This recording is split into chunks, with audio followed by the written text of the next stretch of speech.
Greetings, YouTubers! Welcome back to the channel. Happy Wednesday. In this video, I want to talk about Palantir because they are out with some big news and the stock is acting crazy because of it. So I want to get into their chart, and then after that, I have some other nice looking trades that I want to show you as well. All right, well, let's get into the big news first. And full disclosure, I am a Palantir shareholder. And, I see Palantir that comes out with news just about every single week on, a small contract or something else here or there, somebody else that's using their software. But I thought this one was particularly important, so I wanted to talk about this one. And then I want to get into their chart because I thought the price action was rather suspicious, taking into account the news that just came out. But if you haven't heard, this news says Palantir was selected to progress to the next phase of the Army's competitive $823 million indefinite delivery, indefinite quantity IDIQ contract. After collaborating with the Army on a successful test, fix, test process, Palantir will support the Army as they proceed through final testing and fielding. Palantir will deploy the Palantir Gotham platform to support Army intelligence. And Army intelligence, of course, is one of the more famous oxymorons out there, right up there with jumbo shrimp and, deafening silence, small crowd, etc. And I'm just kidding, of course. I grew up on a military base, so I have nothing but respect for the military, but I've heard them use that phrase. But let me start that sentence over. It kind of ruined my concentration. Palantir will deploy the Palantir Gotham platform to support Army intelligence users worldwide with a globally federated intelligence data fabric and analytics platform spanning multiple security classifications. This capability will field modern data integration, correlation, fusion, and analytic capabilities that prepare the Army for the next fight against emerging near-peer threats. And Palantir beat out the UK defense firm BAE Systems for this contract. I think they were both named finalists all the way back in February of 2020. So that took about 19 months or so for that decision to conclude. I'm assuming just because it was such a massive contract.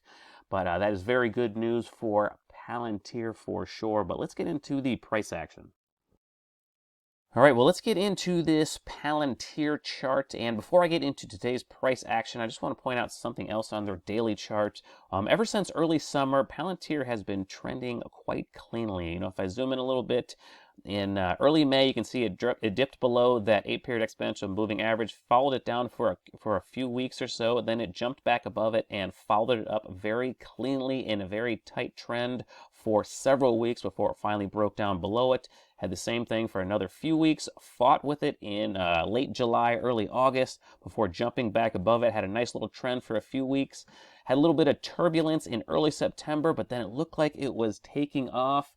And when I saw this little V-shaped formation, I thought it was looking kind of like a double top formation. It's not a textbook double top, so I thought maybe we were probably going to bust into the 30s and go on a run, especially with all the volume that was coming in on this run up. I thought for sure Palantir had seen the last of the 20s, but that is not what happened. We completed that double top formation, gap down below that 8-period exponential moving average, and it has been selling off ever since. I don't know about you guys if you're holding Palantir or not, but Palantir has been probably my worst performing stock in all of my portfolios over the last week or so. It just seems like it is selling off a lot harder than other stocks in the market, and looked like it was due for a bounce. We got that fantastic news. I thought this was going to be the day that definitely turned it around, and it certainly could.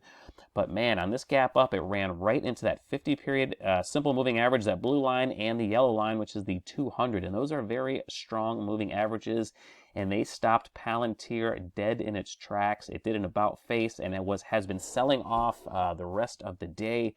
I was very surprised at the price action for today. I thought after, it looked like the market was going to be finding its footing and potentially rallying. I thought that was going to bring in some people looking for oversold stocks, especially with some good news that came out. And I thought this was going to be one of those gap and runs, but it did not happen. It's been selling off the entire day. And actually, let's go to that 15-minute chart. back it out a little bit, you can see after that gap up, it has just been selling off very steadily. It came all the way down, and it looks like it almost filled the gap, and I didn't think that had any chance of happening when the day started, but it almost did it, and it's trying to rally right now. We'll see how Palantir does if the NASDAQ and the rest of the market does find its footing and starts to bounce for the rest of the week. You know, I'm not very optimistic at the price action for today, and I think if you know, the market does roll over again, Palantir, you know, could definitely fill this gap and could be breaking these lows right around 23 and, you know, heading to some new relative lows. But, you know, if we take another look at that double top formation, when you see formations like this, you usually like to see that second peak go just a little bit higher. You know, these second peaks, you know, they kind of suck people in on a breakout before they turn it around, but they didn't even let Palantir get to a new high. But if you ever want to see these type of double top formation, you just want to look for a you know, a divergence in something like the MACD. You know, if you right here, I have the moving average convergence divergence. I talk about this a lot on my channel. One of the more predictive patterns in the market is certainly these divergences on the MACD or other indicators. But you can definitely see how the peaks were relatively the same, but on the indicator, this peak was much lower, and this is usually quite predictive for a move in the opposite direction. But you could use, you know, you can use the RSI. Right here is a Wilder's RSI, and you can see this, you know, the indicators basically showing the same thing. So if you're used to using the RSI or something similar, you can definitely use that. But definitely look for these kind of divergences in double top formations. That'll get you out near the best part of the pattern. All I like to do is wait for it to confirm and break below that 8-period exponential moving average. Just because I see a pattern like this, they don't always resolve themselves the other way. So I wait for it to confirm by breaking below the 8-period exponential moving average before I go the other way. But of course, Palantir is a long-term trade for me, so I'm not looking to, it's a long-term holding. I'm not looking to trade in and out of this one. But man, the price action on Palantir is not very encouraging. So hopefully the market gets a rally and we can get some higher prices for Palantir. All right, well, right now I want to get into the market averages just for a couple of minutes, and then I want to show you some interesting charts. I'm going to show you what I was looking at today, and definitely looks like we got some better looking charts in the market right now. But first off, I want to start off with the QQQs. Of course, that is the ETF for the NASDAQ, and if I zoom in a little bit, you can see the Qs are trying desperately to get back above that 8-period exponential moving average. You can see we are definitely trying to carve out a bottom right here. So I'm pretty optimistic with this price action today that we might be rallying into the rest of the week, especially if we can close near the highs of the day today.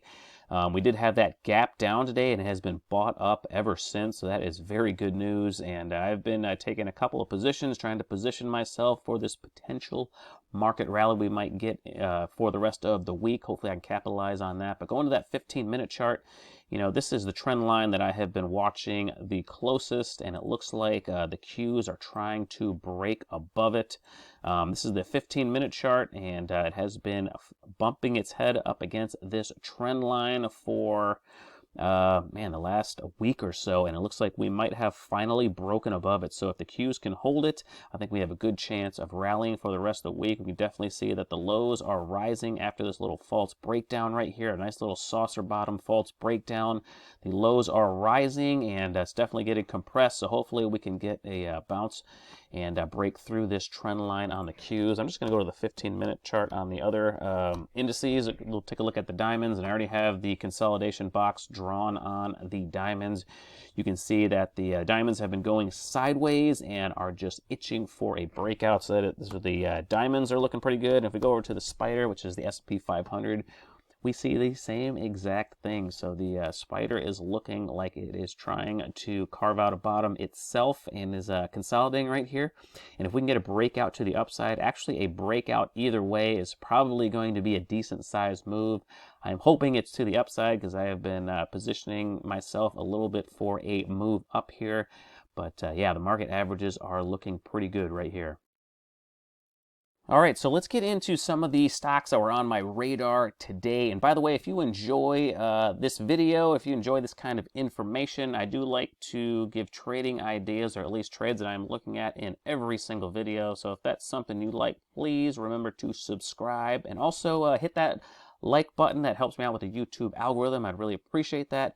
And also, I do have a Patreon group. The link is down there in the description if you want to see what we are buying and selling in real time. That is a whopping $10 a month. But please remember, I'm not a financial advisor. All this is just my opinion. It's for entertainment purposes only, etc., etc., etc. Please make all of your own trading decisions. But the first one that I was looking at today was the one that actually got away from me, and it is Dolphin Entertainment, ticker symbol DLPN. I've been watching this one for a couple of days, waiting for this potential breakout, and we got it today, and I was kind of waiting for the pullback as well once I saw that I missed the breakout, and I just missed that one too. But DLPN looks like it could be a runner, so I might have to get into it.